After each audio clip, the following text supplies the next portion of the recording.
Hello students. Earlier we discussed about the outbreak of revolution and their effects on the French society. Today we will discuss the topic France becomes a constitutional monarchy. How France becomes a constitutional monarchy, so many points are there which we will discuss in this topic. So the very first thing, when the French Revolution held in France, on when the National Assembly became there, they started to take things seriously. How they started to take things seriously? Earlier we discussed that when the Estate General meeting was there, it is given here when the State General meeting was there in 1789. It was just for the purpose that the King Louis XVI wanted to increase the increase the tax on the common public, but people were against this. But when they demanded their rights in the in the parliament, they were denied. So on that basis, when they came together at the tennis court, when they come together at the tennis court, they came together there, and they set up a constitution. Some conditions were there which we had already discussed there. One of that thing was there, that the power of king should be it should be in limitation, and rest of that, the king will do work, the king will do work according to the constitution. So it is given here, the National Assembly completed the draft of the constitution in the 1791. Its main object was to limit the power of the monarch. The very first thing, when the National Assembly completed the draft of the constitution in 1791, almost 2 years, it took 2 years to complete the project, the constitution. So its main object was to limit the power of the monarch. This power, instead of being concentrated in the hands of one person, it were now separated and assigned to different institution, the legislature, executive, and the judiciary. And the same thing and the same concept was given by here in the spirit of laws, Montesquieu. It was given by Montesquieu in his book. So now that same thing was implemented in this constitution, which made in 1791. This made France a constitutional monarchy. Figure 7 explain how the new political system worked. Look at here. Here it is given judiciary, executive, and legislature. The person who are the active citizen entitled to vote about 4 millions of a passive of a population of 28 million. Passive citizen, no voting right. You can see here about 3 million man, women, children, and youth below 25. So they have to give vote judiciary, because judiciary was a separate thing from the parliament. And another thing, executive, king is there, and here is a National Assembly, that is legislature.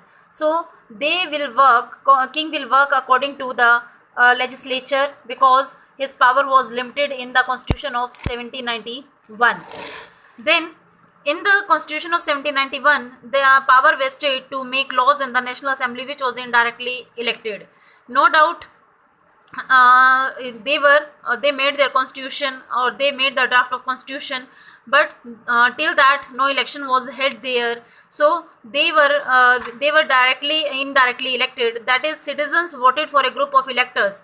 Firstly, in this some laws make there on in the National Assembly, that was that that citizens voted for a group of electors. Some people were there, those who stand for the ministership, and citizens voted for a group of electors, who in turn chose the assembly.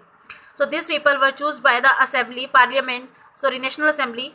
Not all citizens, however, had the right to vote. Only men above 25 years of age.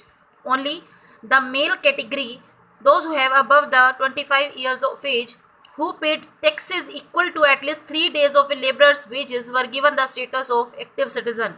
They had given the right to vote. Those who can pay the wages of a laborer's 3 days equal to laborer's 3 days income.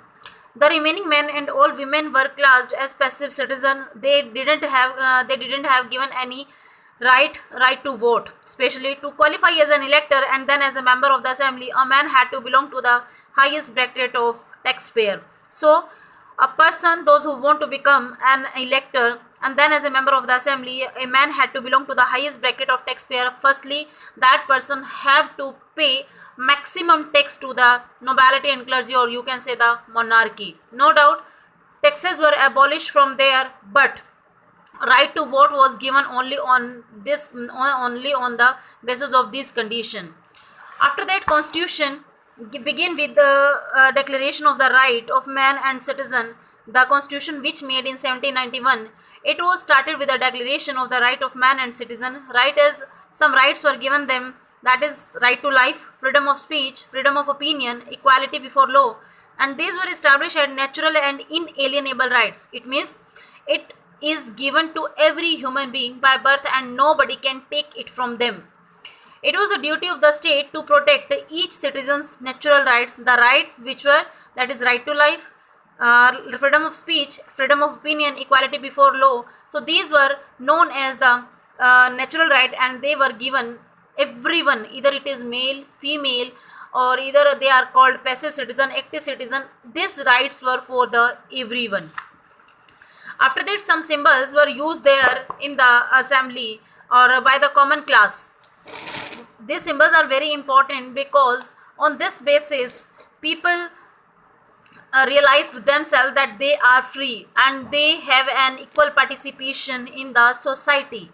So the majority of men and women in the 18th century could not read or write, so images and symbols were frequently used instead of printed words to communicate important ideas, because people were illiterate, so how they will communicate? So some symbols were started there to convey the message to each other. So these are very important symbols.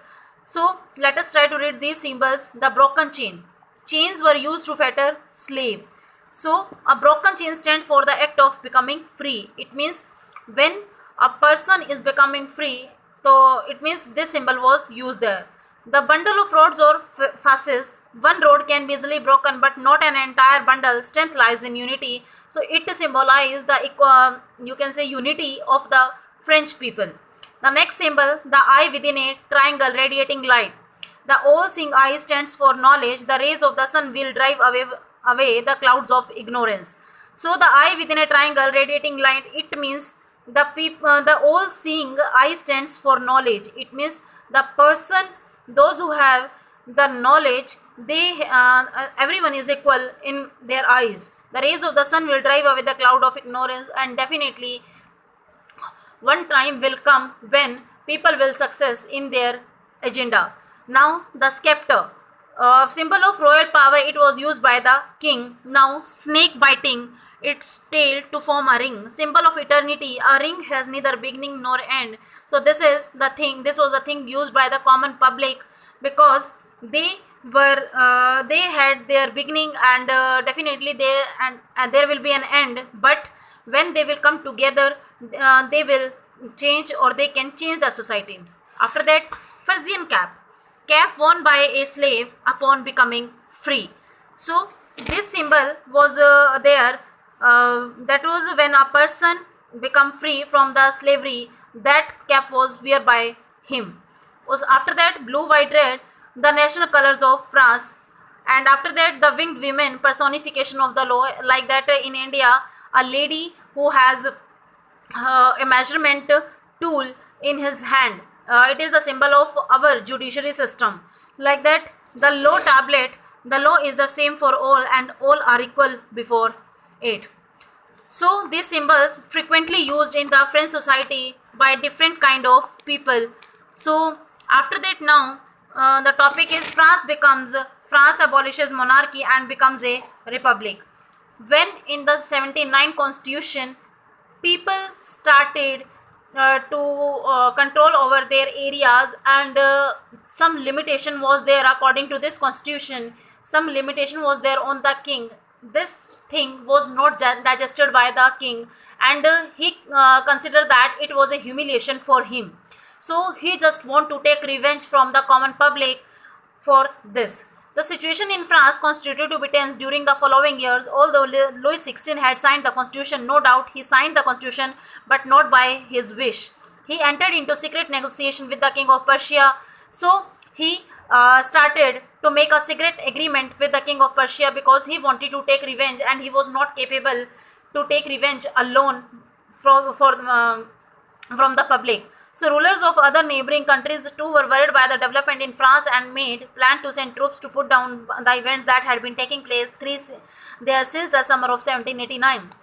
People of other countries like England, Spain, Portugal, people of these countries were, especially the leaders or king of these countries, were worried about that the development among the common class was taking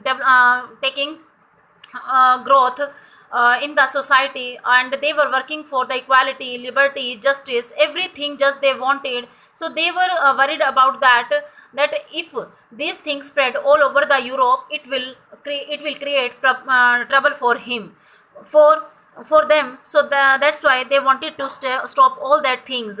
Before this could happen, the National Assembly voted in April 1792 to declare war against Persia and Austria. So before this could happen, the National Assembly voted in April to 1792. So election held there, war against Persia and Austria, because there was a secret agreement between the France and King of Persia and Austria. And Austria, I think you remember that Marie Antoinette belonged to this place. So thousands of volunteers thronged from the provinces to join the army. Many people came there to join the army. They saw this as a war of the people against kings and aristocracies all over Europe. Among the patriotic songs they sang was the Marseillaise, composed by the poet Rosette de Lisle. It was sung for the first time by volunteers from Marseille as they marched into Paris, and so got its name. The Marseillaise is now the national anthem of France. Now it was the common song or patriotic song among all the public of France or rest of the Europe. The Revolutionary Wars brought losses and economic difficulties for the people. Definitely the Revolutionary Wars, because they were not focusing on their agriculture and their output. While the men were away fighting at the front, women were left to cope with the task of earning a living and looking after their families. And this thing became a major trouble for the common class. Large section of the population were convinced that the revolution had to be carried further. Maximum people of the common class, they were in the favor of this idea that revolution should not be stopped against the aristocracy and the king. As the Constitution of 1791 gave political rights to the richer section of society, because political club became so after this, when this idea was there that some rights were given by the king to, according to the 1791 Constitution, if they continue this revolution, definitely in the coming time they will get another rights from the side of king, or maybe it can be their monarchy will be abolished absolutely. So political clubs became an important rallying point for people who wish to discuss government policies and plan their forms of action. So now people came together and they started political activities, and the one of the best activity was their political clubs, where they discussed their ideas, policy against the king. The most successful of this club was that of the Jacobian. This was one of the group which became popular in that time in 1790s, became popular in France, so which got its name from the former convent of Saint Jacob in Paris. Women too had been active throughout this period from their own clubs. They were also participate in these political activities. Section 4 of this chapter will tell you more about their activities and demands. Further we will discuss tomorrow, and rest of that till this point.